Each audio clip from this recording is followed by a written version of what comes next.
Welcome to the Online Bodyguard podcast with host Philip Rindell, CEO and founder of Diffuse, a global threat and intelligence consultancy that blends psychology and intelligence to mitigate threats and risks to prominent people and brands. Hello and welcome to the Online Bodyguard podcast from Diffuse. Welcome back to our regular listeners and a very happy new year to everyone. For our first podcast this year, 2023, I'm delighted to introduce my friend and today's guest, Ailsa Anderson. Ailsa was the Communication and Press Secretary to her late Her Majesty the Queen Elizabeth II from 2001 to 2013. A former newspaper journalist, Ailsa moved into the public relations and worked as a press officer for the British government. During her time in the royal household, she worked on 2 jubilees, the wedding of the current Prince and Princess of Wales, and the birth of Prince George. She was awarded the Royal Victorian Order in 2011 for her services to the royal household. She is now a royal commentator for the US broadcaster ABC News and reports extensively during the death and the funeral of Her Majesty the Queen. Welcome. Very good to be here. Thank you so much for inviting me. It's a real honour and privilege to be talking to you today. Now, if I cough, I must apologise. I've had a dreadful cold all over Christmas, so and hopefully you'll do most of the talking, so that's why. So, welcome. I've known you for a while. Your bio kind of undersells you, which is always a good thing. Excuse me. But let's start off with, what is it? What do you do? What is a communications director? That's a really, really good question. So when I was a journalist, everybody hated comms directors because they always thought you were being sold something, sold a bit of fluff. So journalists and comms directors always had sort of almost an uneasy truce when sort of planting a story. But I suppose a comms director is someone who is an advisor on all communications, whether it's internal, external, maybe a bit of a mother superior, maybe a bit of a shrink. You hear people's problems. Someone who will be absolutely, totally honest with their principal, because what I've found in my own experience, what a principal doesn't need is someone who is a yes person. And it does take courage and backbone to stand up to someone, especially if they're strong-willed and have got very strong opinions about certain issues. But you wouldn't be doing your job properly if you didn't offer the advice that you thought was best for them. And, and the consequences if they went through a different route to the one you advised. So I think comms person has got many, many facets. As I said, probably wife, mother superior, and professional spokesperson. Now, mindful of your previous time in government, I have to ask a question about, the term spin doctor seemed to evolve out of that period of time. That can't be something that is something that sits comfortably, because spin implies, I suppose, mistruths or changing the story. Well, I would challenge that narrative. I would say a spin doctor is someone who puts the best light onto a policy or a new set of regulations. So spin's maybe got awkward connotations, but I would say much more you're presenting a new policy in the best possible light, which makes it palatable for the public and easily understandable. So I would challenge that. So is spin, if you like, in the positive way, is that part of being a comms director then? Yeah. If you've got a policy which you're presented with, of course you're going to try and sell it. Everyone in comms tries to sell something, whether you're working for a national airline to a big supermarket. You've got a brand, if you like, to sell. That's true of government, that's true of the royal household, that's true of the Church of England. Much as they probably hate the word brand, it is a brand. And you've got to present that brand in the best possible light. And when things go, tits up, as I colloquially use, then you've got to try and dig yourself out of that hole and try and spin it in a more palatable way. So is there a difference between a comms director and a PR person? Yeah, that's a really good question, Philip. I suppose there is. A PR person is someone who is selling something all the time.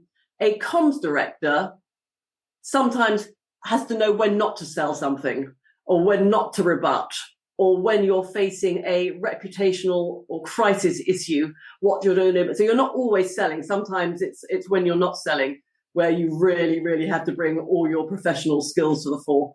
And is it, I mean, you were an ex-journalist. Is that a traditional route in, or can you come in from other routes? That's a really good question. When I joined the royal household, the people in the press office came from basically very traditional backgrounds. So no one were ex-PR, no one were ex-journalists, but they wanted to start professionalising the whole royal household. So they started bringing in people with different qualities and different strengths and different backgrounds. So I was brought in with a fellow colleague who used to work for Severn Trent Water Company. I had come as chief press officer from the Cabinet Office. So we came in and brought different, maybe more current skills to that organisation.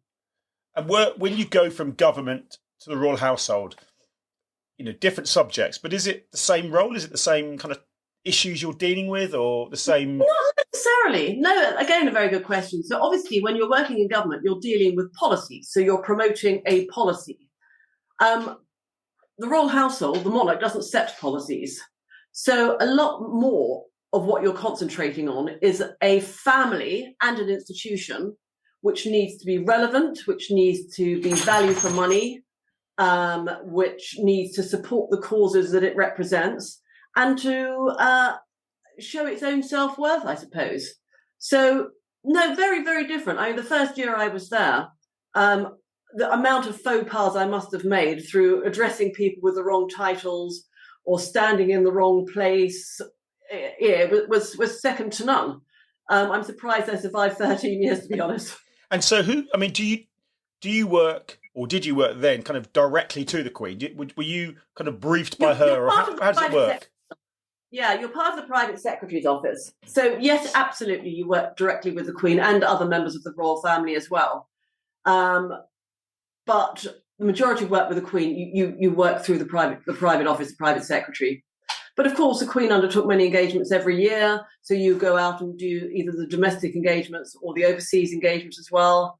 And she hosted lunches, many, many receptions. So you would see the Queen on a pretty frequent basis. And I still always, even after 13 years, used to walk across the forecourt at Buckingham Palace and there would still be a buzz. Yeah. Every time I would just think what an incredible honour and privilege it is, to probably walk into one of the most iconic buildings in the land. Yeah. Every day. It really was a privilege. Yeah. I mean, I can understand that. I stood outside it a few times on guard. So, and it was I always felt a sense of history, even just by doing that. I bet. Yeah. I mean, I have to ask you, obviously the Queen died very recently. What's your abiding memory? I know you work for the US press around this, but what's your memory of her? How would you remember her? I know people say it before, but it's her incredible sense of duty. What I loved about the Queen is even after 70 years on the throne, she would go on an engagement and she would come back and she would find something new or interesting to talk about following that engagement.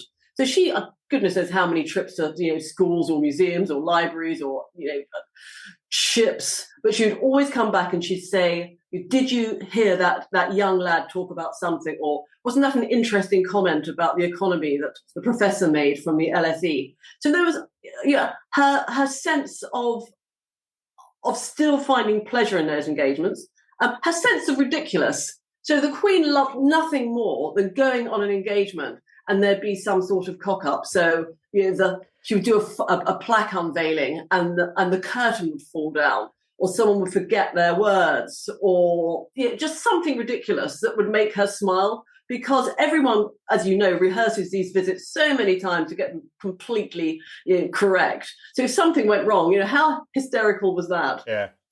I also think the Queen's incredible sense of generosity, surprising generosity.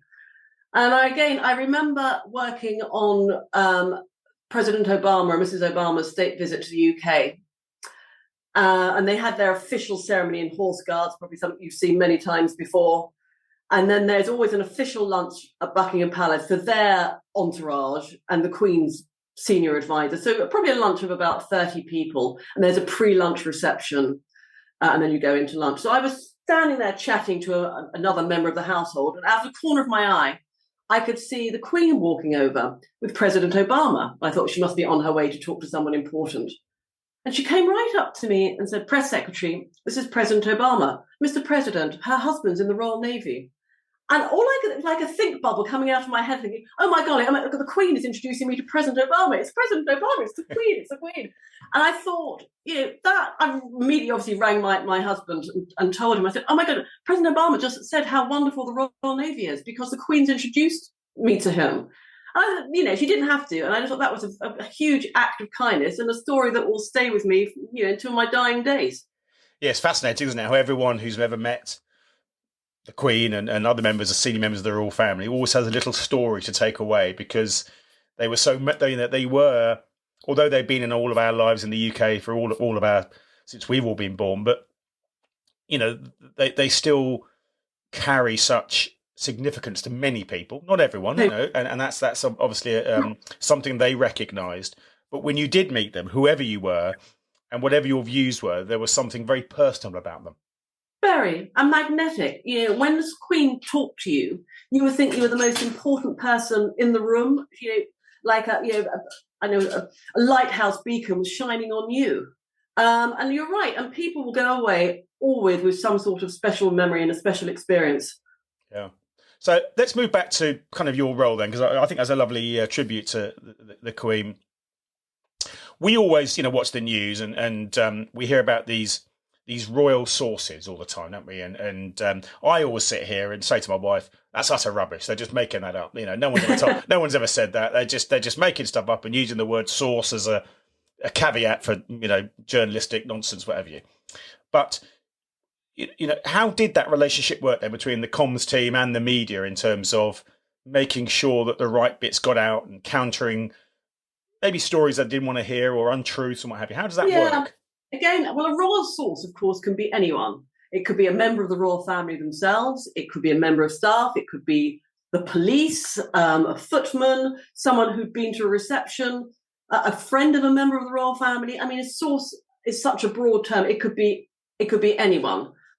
Obviously, anything a spokesperson for the Queen or the royal family, you've got to be really careful about what you're saying. You've got to be absolutely honest. I'm in my X number of years of working in PR, I've never lied to a journalist once, hand on heart. If you can't say something or you can't guide, then I'm afraid you just got to say that. You've got to be absolutely upfront and honest. I've never briefed against another member of the royal family to promote my own member of the royal family. Again, that would be something that the Queen would have never sanctioned. So, quite a lot of stories, if you can't say something on the record, then you can guide and say, actually, if you wrote that in the paper tomorrow, you're going to look ridiculous because it's absolutely not true. And again, also, there are stories, official stories. There's also stories that the media love, which are also the personal, about boyfriends and girlfriends, which obviously members of the royal family don't want to talk about. And if you set a precedent about either knocking a story down or confirming a story that's actually personal, then there's very little of getting that back again. So what you don't want to do is set a difficult and awkward precedent going forward. You mentioned the Queen would never sanction briefing against other people, and I think let's get the kind of elephant in the room out of the room, because we know that's been a topic of conversation recently with Harry and Meghan. So if another member of the royal family had done that, would the Queen have dealt with that as an internal issue in terms of challenging them around that or spoken to them about that? Well, as I said, it's a really difficult. It never happened on my watch. And I've never seen anyone else do it. Whether that happened in the past before I joined the household, I don't know. Also, but maybe the Queen didn't know about it. If it did happen, I can't say hand on heart that the Duke of Sussex is wrong, because I don't know what happened prior to my time, or whether the Queen knew about it at all. But all I can say is it never happened when I was there. So the royal family's gone through a huge, I suppose, challenge in the last 20 years, isn't it, really? I mean, we've had lots of different stories. They're a family like any other family, and people sometimes forget that, and therefore, people, relationships break up. There's problem children. There's all sorts of stuff. How do you keep that balance, though, around all the good work they do as well? By promoting that good work, by drawing a light onto a charitable cause that wouldn't necessarily get any publicity if it wasn't because of their royal patron or a royal visit. I keep hearing the phrase, keep calm and carry on. And that's very much the mantra of the royal family. But it's difficult. I've had members of the royal family come into my office in tears because there's been something awful in a newspaper about them, which is blatantly untrue. But there is one fact in it which is correct. So if you go back and challenge, you're going to have to challenge or rebut all of it, which sometimes you just can't do it because, again, it sets a precedent. But it's awful seeing a member of the royal family in tears, and then the next day they're out doing an engagement with probably the same journalist who's just written this story, reporting on it. And you can see that probably, really upsets them. Rightly so, it upset me.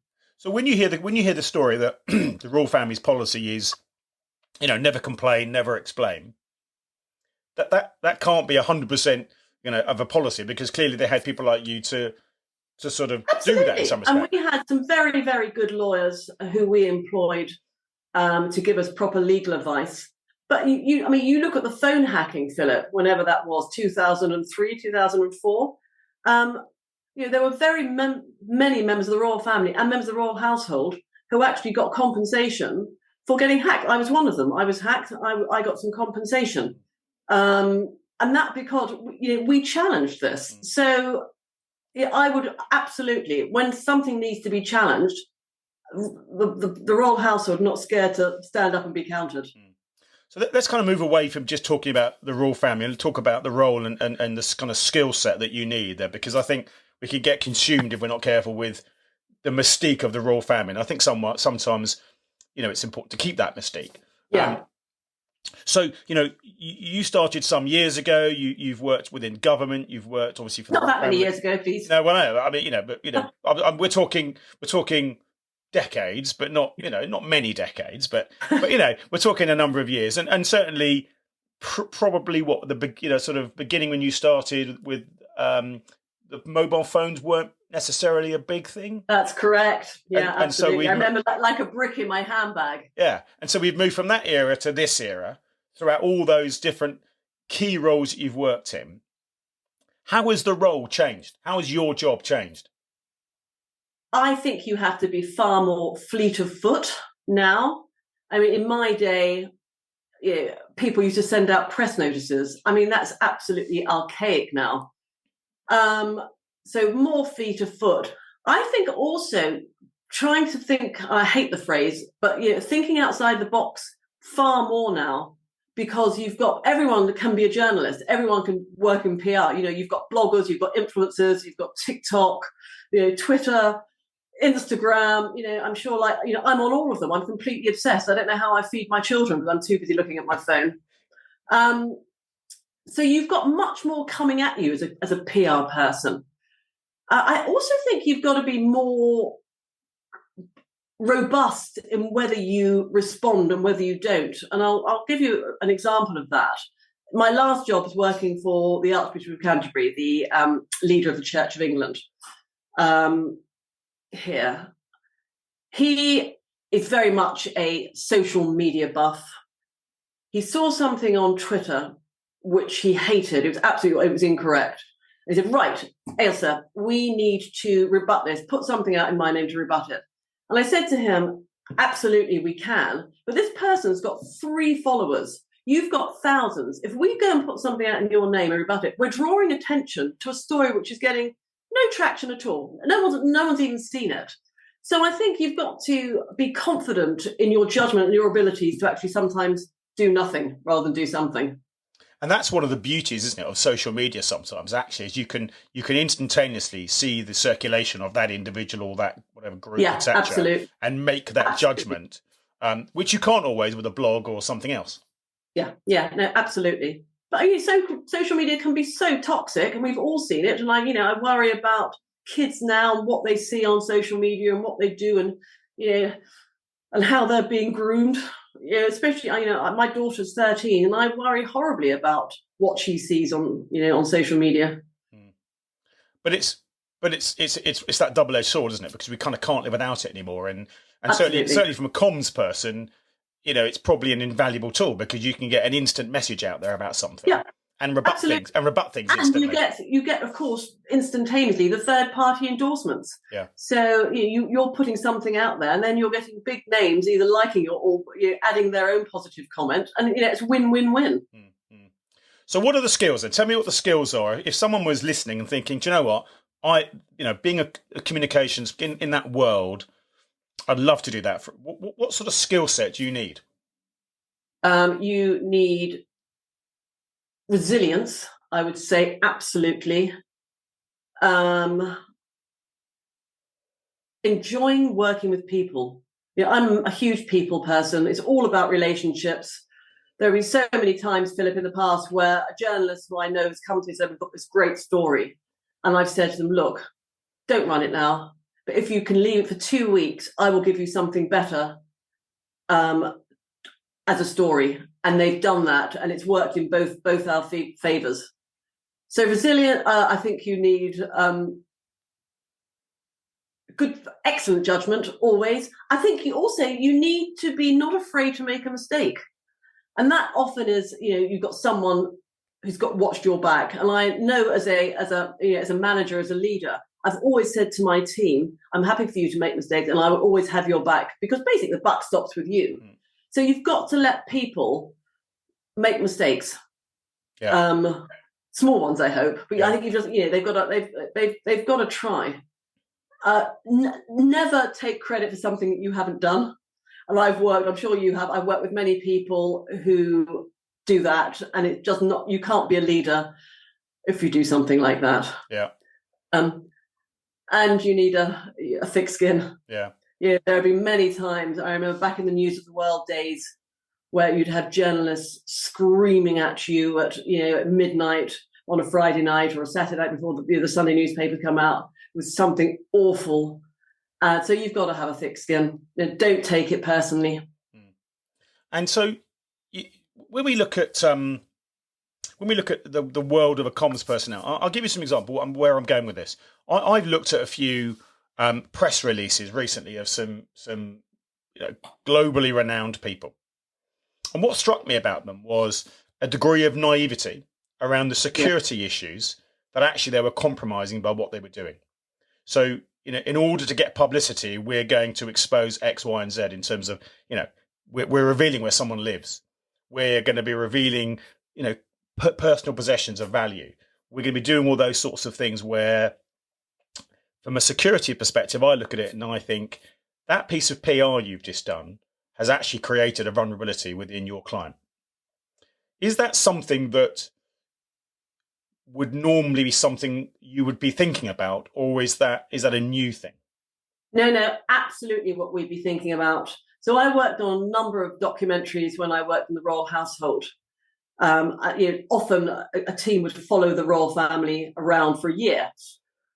We would always view the footage before it was broadcast to see whether there were any security implications. If they'd filmed one of the private apartments of Buckingham Palace, which would lead to a vulnerability. So yes, absolutely, the forefront of anything like that. Often there'll be things that is out of your control, but while you've got a film crew or photographer inside your parameters, you can call the shots far more easily. So yes, absolutely. Yeah, because it seems to me that in the modern world, when we see comms people working with high-profile individuals, and increasingly, let's call it what it is, celebrities will have a comms person or a PR agent or something. Yeah. And the way I look at it is that they're not looking at it from a security perspective; they're looking at it purely from a publicity perspective. But I don't think when you're a comms person that, it's just so insular as that. You've got to think about the policy implications, the security implications, so much more than just what the message is. And certainly when we used to do recce's for overseas tours that a member of the royal family would come on, you'd have the private secretary on the recce, who obviously is the lead policy person. You'd have the comms director, and you'd have the lead protection officer. And we would all talk about other people's remits and work. So might have a question about security. The police officer might have a question about PR. We're working as a team because nothing is in isolation. But did you do that before you went to the royal household? Did you do that when you were in government, for instance? It was the minister, secretaries of state that I worked for didn't have police protection. So it would be a private secretary and a press officer. Yeah. But would you still be thinking about security issues around that? That's a really good question. Probably not. Yeah. Probably not. Because I don't think a minister of state or a secretary of state would probably have those sort of security, high profile security issues than you would have a member of the royal family or the Archbishop of Canterbury. Yeah. I don't know how many government ministers I can name now. Can you? Well, no, but interesting. When I worked in Parliament, I used to say to politicians, the next time you're doing a piece of the TV, can you A, not do it outside your home, and B, when they put where you live, can you just put the county rather than the actual village you're living in? Because you're actually leaking information that people don't need to know about. Yeah. And so I guess, you became very, very conscious of those security issues when you moved into the royal household because of the very nature of the role you do. Yeah. But it's understandable that other comms people that work in the corporate sector or work in private family offices potentially or other places, may not necessarily understand that or factor it in because that's not the experience they've had. Yeah. I remember an unnamed member of the royal family going overseas, going on private holiday overseas and posting a photograph on some media channel. And I rung up, I said, you're being ridiculous. So everyone knows, A, you're not at your home. So that is vulnerable. And also they know where you are and you've got your kids there as well. So don't think, this stuff can't be shared. And also once you're on a social media footprint, it never evaporates. It's there for life. Yeah. And we've seen that. They did it out of innocence. It was not, nothing deliberate or sinister. It was out of innocence. Yeah. Well, we've seen that with footballers, haven't they? And then the house get burgled straight away. So, that's a kind of basic piece of advice nowadays. And that's with PR teams and what have you. So what's the kind of commonalities then in terms of working for these three separate high profile roles? And I'm sure I know you worked in other ones, but particularly with those high, what were the common denominators? I think whatever the joy of being a comms director is that you're always behind the scenes. You can't be the story. But of course, anything you say or do or act on, you're doing it on behalf of your principal. So you don't want to let yourself down, but most importantly, you don't want to let them down. Yeah. So you've just got to be really, really careful about what you say. And I say to journalists that I deal with, I'll help you off the record. But if you cross me, that's it. That's the end of the trust for our relationship. And I'm very happy to start with trust. But if it goes south, that's it. That's finito. And do you find that you in the roles you had that you end up kind of caring for the person you're representing? Totally, absolutely, because you're spending a lot of time with them. You're spending downtime with them. So you're like a wife or a mother or a social worker. Absolutely, and they will. I remember that. I'm sure the Countess of Wessex won't mind me saying, but when I went on maternity leave with my son, she was sending me emails. They sent gifts, and you just think, what a lovely thing that is. She was a mother the year before, so she was actually offering, advice. I mean, how kind is that? I remember again with the Archbishop of Canterbury, a ghastly story, upsetting story about him and his father, which transpired that the father he thought he had wasn't. He was the bastard child of Winston Churchill's private secretary, Anthony Montague Brown. And that played out in the Daily Telegraph, front page. It lasted for a week. Actually, the Archbishop came up really, really well. But it was upsetting for him because it obviously proved that his mother had had an affair while she was also working for Churchill, that he was a bastard. So you're having your own personal life played out in the national media. So you act as a shoulder, and you take their pain into yourself as well. And I think that's something that people don't realise, isn't it? Is when you're involved in those environments, you're working closely with those individuals. You get to know them behind the scenes, get behind the real person, not the kind of public profile. Absolutely. And you have personal buy-in. You have personal buy-in, which makes you want to go the extra mile. And you understand if they're human, if they're a bit grumpy one day or don't want to listen to advice or just want to read their papers, that's absolutely fine. They may be in the public eye and celebrities, but they're also human beings, and every human being has their flaws. And so what are the lessons? What are the lessons if you were going to write a book about being a comms person, based on all the experience you have in terms of the various places you've worked and the different environments, government to the royal family to the head of the Anglican Church, what would the lessons be that you draw out of that? Don't be afraid to make mistakes. Don't be afraid to stand up for what you believe in. Don't be afraid to push the boundaries. Don't be afraid to offer advice. Don't take it personally. Certainly don't take it personally. And every chapter of your life is a new beginning, but don't forget where you came from. So the point you made there about giving advice, because it always it's one of these issues where they've employed you because you're an expert at what you do. Yeah. So they actually are seeking your advice. They may go about it a different way, but that's what you're there for, to give them the benefit of your experience and your advice. And so what they want is, they want that. They want, tell me what your views are on this. Yeah, absolutely. But of course, everyone's a comms expert.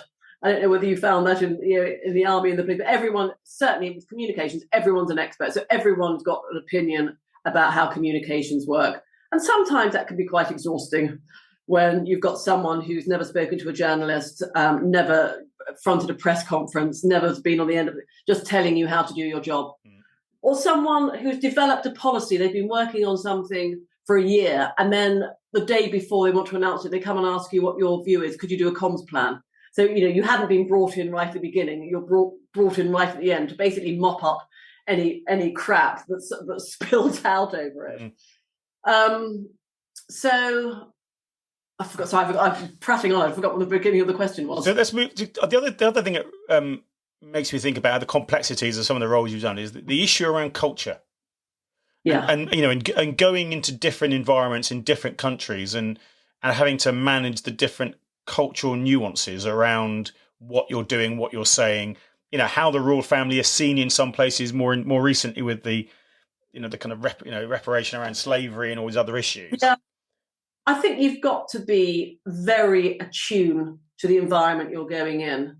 And actually, more recently, I found that travelling with the Archbishop of Canterbury. So there's an Anglican Christian presence in 42 countries worldwide. So the policies, for example, in North America, which is quite liberal, are going to be incredibly different to that in Uganda or Nigeria, where they're ultra conservative.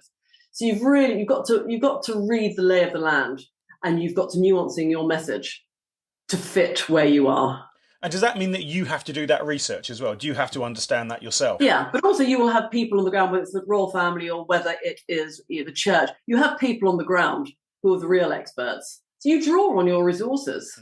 In every royal visit, it's not the royal household that takes the lead. It's either the High Commissioner or the Attorney General or whoever is on the ground. They're the ones that are living and breathing this every day. So they are much more attuned to what is going on than we would be in our palace in London. So you draw on the resources available. So, I mean, when I look at the royal family more recently, though, I know we keep drifting back to that subject, I look at some of the things that have gone on and I think, and I'm not going to ask you, I'm not going to put you on the spot because I think that would be unfair and indiscreet, but, I since you've moved on, there clearly, I think, been a few bloopers in terms of, let's say, putting certain people forward for interviews that they probably shouldn't have done, or I think of William and Kate more recently when they were in the Caribbean and they were seen to be shaking hands. And the appearance was it was through this fence and almost if, and again, excuse me, I don't know how much control they had on that, but these are all factors that get played out. And so sometimes it must be a little bit about crisis management as well around some things happened. You can't control what the narrative now. So what do you do then? What you do is look at the next step, something you can't control at the moment. So what are we going to do next to actually mitigate what has happened previously? And whether that is ensuring a photo call like that doesn't happen anymore, putting out a statement immediately, sitting down and doing an interview, arranging a picture caption, which actually sort of knocks the other one out of the water. I remember Alistair Campbell saying to me, if a story lasts longer than 10 days, then you basically better resign. Right. So what you don't want is a story that continues and gathers momentum after 10 days. So you've got to be thinking on your feet and I guess have some degree of creativity around that as well. Yeah, absolutely. And also it goes back again to relationships. Sometimes it's going to be out of your control. I know exactly the story you talked about. It was Johnny Diamond from the BBC broke it. And then it just gathered momentum. And apparently there was quite an inexperienced group of people on the sort of home team working for that, which is no fault of their own. And of course, that whole trip was arranged by the host country. So the host country wanted them to do all of this. And of course, again, going back to drawing on your resources, presumably the royal household said, thank you very much. If you think this is a good idea, then of course, to placate them and promote what they wanted to promote, they agreed. There's never, as you know, there is never one side to any story. No, I mean, it's a complicated jigsaw, isn't it, of different pieces in terms of, as we've talked about the comms role and then factoring in the security issues around, the exposure and we, it's really interesting how the king has, right from the word go, has made a real point of being somebody who wants to engage with the crowd and walk up and have those walk and talks. But we've also seen... But of course, the Queen was the one who introduced the walkabout. So before Queen Elizabeth, the walkabout did not exist. But my point, I guess, is when he's been doing it recently, there's been security issues regularly. I mean, it's talking about eggs being thrown, but that demonstrates a vulnerability in those, which maybe because of the Queen's reputation and the way she was seen, that didn't happen. Yeah. Or maybe it's because we've had a change of monarch and therefore people reassess their own views on the monarchy. But having to balance that issue with the comms team wanting to say, get out there and talk and do that, and the security saying, but hang on a minute, we've got these issues, but ultimately the decision maker is the king. Absolutely. I couldn't agree more. And I've had those conversations with security people where I want the principals to go out and shake the hands and speak to the kids and speak to the disabled and speak to everybody. And we've done actually, you can't do that. So, and I'm only interested in the photo op and something that appears relevant and then very warm. So there can be friction. And sometimes there's no easy path to get what I want, which the security people will be happy with. It's so sometimes you have to compromise, or sometimes you lose. But you might lose that day, but win the next. But I know from my own experience when I was a SECO in the place, a security coordinator, and doing royal events and what have you, and the bottom line was, whatever the security risk, you're going to have to manage it because they are not going to cancel. Yeah. And so between you and the comms team, you're going to have to come up with a plan that facilitates them doing what they want to do in a safe environment.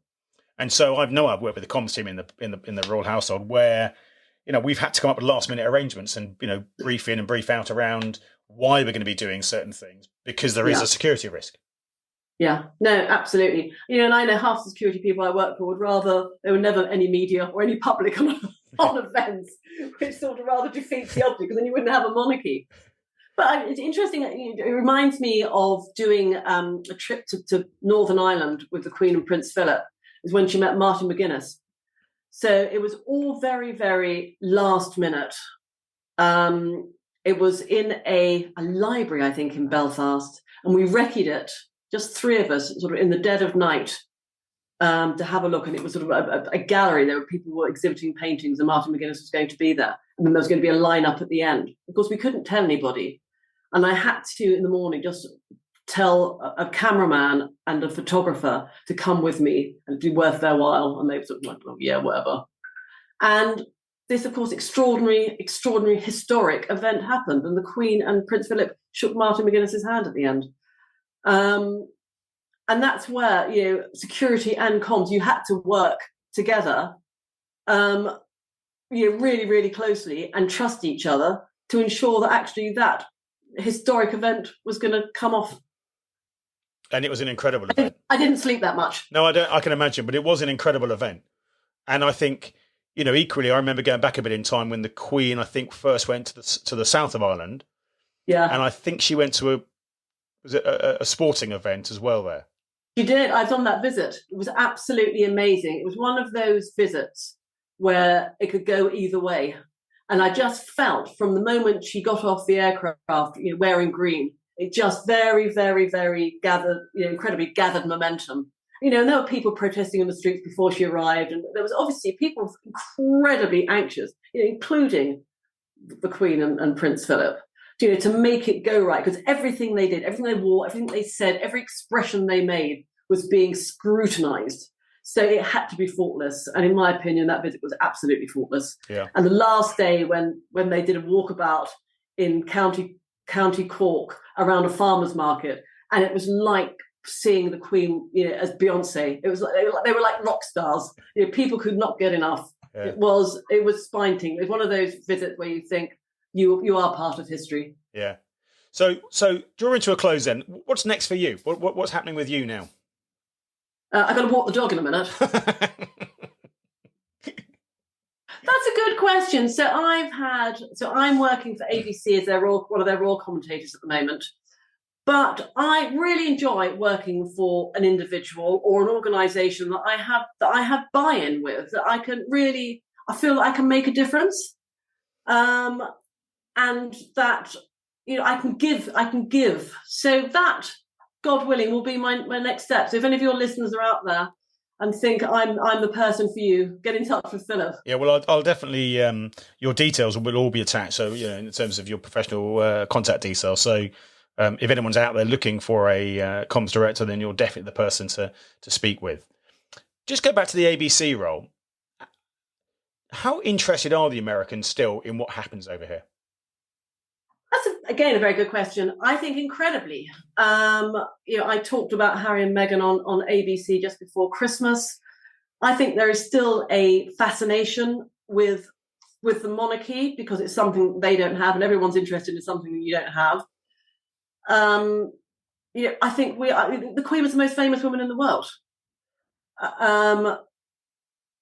And we do things differently, we speak differently. And of course, there's that special relationship with the States still. So I do think there's still a fascination. Whether that will continue, who knows? Mm. But I feel very confident in the future of the monarchy and how King Charles will progress it. And I think there are good things to come. And I think we need them in time. We've got war, we've got famine. We're worried about feeding and educating our children. We need some help. And I think the monarchy can do that. And presumably you're going to be working for ABC then during the coronation? Yes, I am. So have you already started those sort of plans around that? They have. We will obviously be brought in on the day. But yes, plans, as you know, have been going on for years and years and years. And I know the Prince of Wales, as was when the Queen was still alive, was looking at sort of coronation plans, but it's going to be very different, as you know. In 1953, there were no women bishops. Of course, there are now. The Commonwealth and the realms were much bigger. We were a part of multicultural, multi-ethnic society now. So we are going to have to reflect in May's coronation a much different society and culture that was 71 years ago. Interesting. Well, listen, it's been fascinating, and I know that our listeners will be fascinated to listen to not just about the royal family and all your anecdotes there and that kind of, I suppose, slightly secret world that we all read about and watch, and some of us have been privileged to have a snapshot into. But, on the wider subjects of PR and communications and crisis management. So, Ailsa, thank you so much. It's been an absolute pleasure. Thank you. Enjoy your walk with your dog. Don't get too wet, hopefully, because it's pouring with rain here. And I look forward to seeing you at lunch very soon. Me too, Pip. Thank you very much. It's been a real joy. You've been brilliant. Pleasure. Thank you. Thank you for listening to the Online Bodyguard podcast with host Philip Grindell, CEO and founder of Diffuse. Please rate, review, and subscribe on your favorite podcasting platforms.